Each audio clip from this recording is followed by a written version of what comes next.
परमपिता परमात्मा इंसान के हर तरह के गम, दुख, दर्द, चिंता, परेशानी को मिटा देता है, पर इंसान उसके वचनों पे चलना शुरू कर दे, वचन मान के अमल करना शुरू कर दे, तो यकीनन मालिक कोई कमी नहीं छोड़ता। जब इंसान मनमते चलता है, मन की बातों में आ जाता है और बुरे कर्म करता है, गलतियां करता है, तो कदम कदम पे उसे दुख, दर्द, परेशानियों का सामना करना पड़ता है।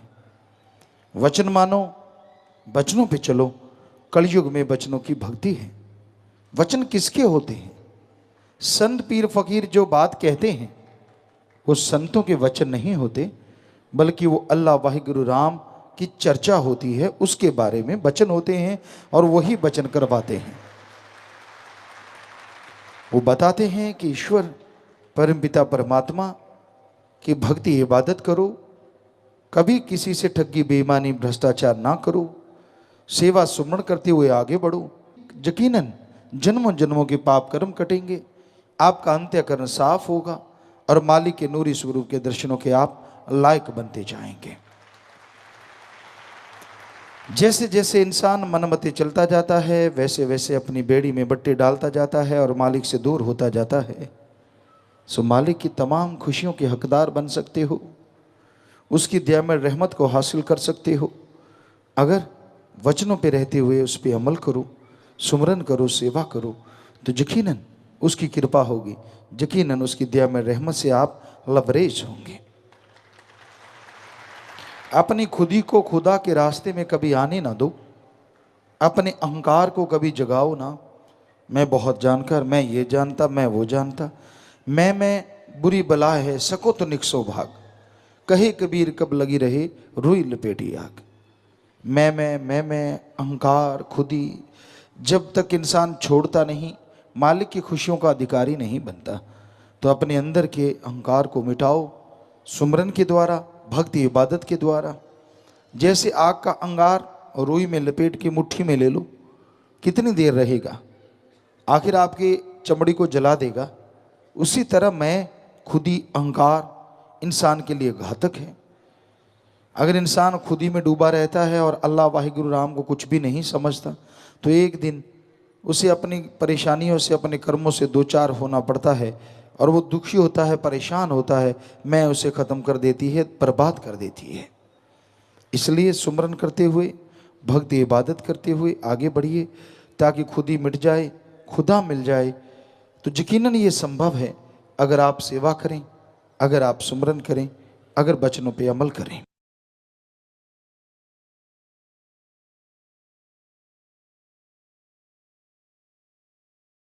इंसान इस दुनिया में सुखी रह सकता है, परमानंद की लज्जतें ले सकता है, और उसके लिए सत्संग में आना, सुन के अमल करना अति जरूरी है। इंसान सत्संग में आएगा तभी सुनेगा और सुनेगा तभी अमल कर पाएगा। तो सबसे जरूरी है सत्संग सुनो और अमल करो। सुन के जब तक आप अमल नहीं करते, तब तक मालिक की कृपा पात्र आप नहीं बन सकते। दिखावा, ढोंग मालिक को कभी खुश नहीं कर सकते। कई बार किसी की कही बात, कोई कहावत रूहानियत में बड़ी फिट बैठती है। एक कहावत पंजाबी में कही जाती है, किते साइयां ते किते बधाइयां। ये रूहानियत में बिल्कुल नहीं चलता। दिमाग कहीं और, कर्म कुछ और, करना कुछ और, दिखाना कुछ और। मालिक को कभी वो आदमी नहीं पा सकता, वो दोगला ही रहता है। दुनिया में भी उसे कोई लोग पसंद नहीं करता और मालिक की दरगाह में भी उसको धिक्कार दिया जाता है, कबूल नहीं किया जाता। इसलिए एक के बनो, और एक वो जो हमेशा ही एक है, दो कभी नहीं हुआ और ना कभी दो होगा, और वो है ओम हरि अल्लाह वाहिगुरु गौड़ खुदा राम सदगुरु। वो एक था, एक है, एक रहेगा। करोड़ों नाम है उसके, अरबों नाम है उसके, तो उसका बनना पड़ेगा, औरों का ध्यान छोड़ना होगा। ये नहीं कि पार्ट टाइम जॉब, जब जरूरत नहीं तो मालिक नहीं और जरूरत है तो गुरु गुरु, ये नहीं चलता। रूहानियत में एक रस होना पड़ता है, एक जैसे रहना पड़ता है। मालिक के लिए तड़पते हो तो मालिक के लिए ही तड़पो। यारी दोस्तियां या दुनियावी इश्क से बचना होगा, और अगर दुनियावी इश्क करते हो तो मालिक से दूर चले जाते हो। हमारा कहने का मतलब ये नहीं है कि आप किसी से प्यार ना करो, प्यार करो, बेगर्ज निस्वार्थ प्यार करो। जिस रिश्ते के लिए आप जुड़े हैं, पति पत्नी का रिश्ता, माँ बेटे का रिश्ता, माँ बाप का रिश्ता, बहन भाई का रिश्ता, जैसा भी कोई रिश्ता है, उसके लिए जो भी आपका फर्ज है, जो भी कर्तव्य है, उस प्यार का निर्वाह करो। अति नहीं होनी चाहिए। अति अगर करना चाहती हो तो भगवान सदगुरु मौला के प्यार में करो, अगर कर सकती हो, क्योंकि वो अति होने ही नहीं देता। उसके प्यार ज्यों ज्यों करते जाओगे, जितना बढ़ता जाएगा उतना ही दया में रहमत उसका बरसता जाएगा, और नूरी स्वरूप के दर्शन होते जाएंगे, खुशियों से आप लबरेज होते जाएंगे।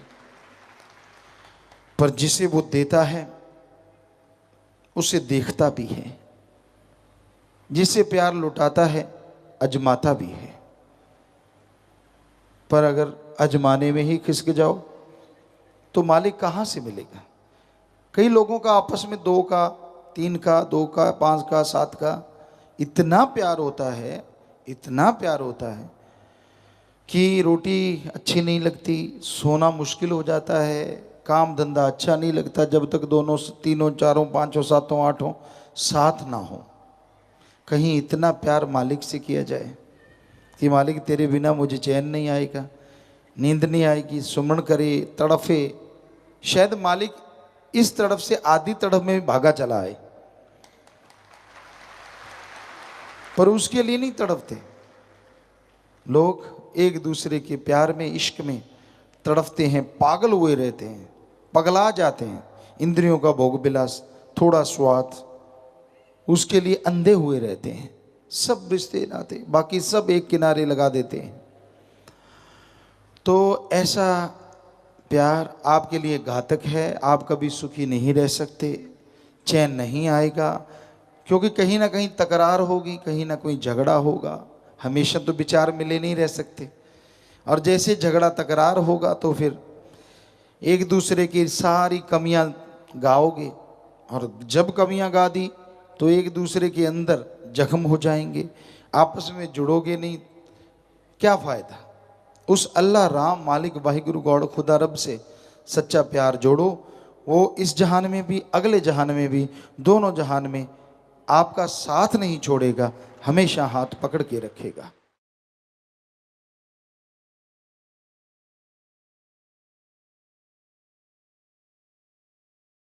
मालिक का प्यार, उसकी मोहब्बत किसी भागों वालों, नसीबों वालों के हिस्सों में आती है। जब तक इंसान अपनी आदतें नहीं बदलता, जब तक इंसान परम पिता परमात्मा के लिए नहीं तड़पता, तब तक अंत्यकरण की सफाई नहीं होती। ये कहा जाता है साइंस में, विज्ञान में, आदमी भूखा रहता है, खाने को कुछ ना मिले तो भी स्टॉक अंदर इतना होता है कि आंतड़ियां अंदर से ही चर्बी को खत्म करना शुरू कर देती हैं, पर जल्दी से आदमी खत्म नहीं होता। वो कमजोर होगा, पतला बहुत हो जाएगा, अलग बात है। तो उससे तो यही है कि वो आंतड़ियां चर्बी को खत्म कर देती हैं। पर रूहानियत में कोई अपने परम पिता परमात्मा के लिए तड़पे, उसके लिए व्याकुल हो, तो मालिक वो अल्लाह, वो वाहिगुरु, वो राम उसे अपने दर्श दीदार के काबिल बना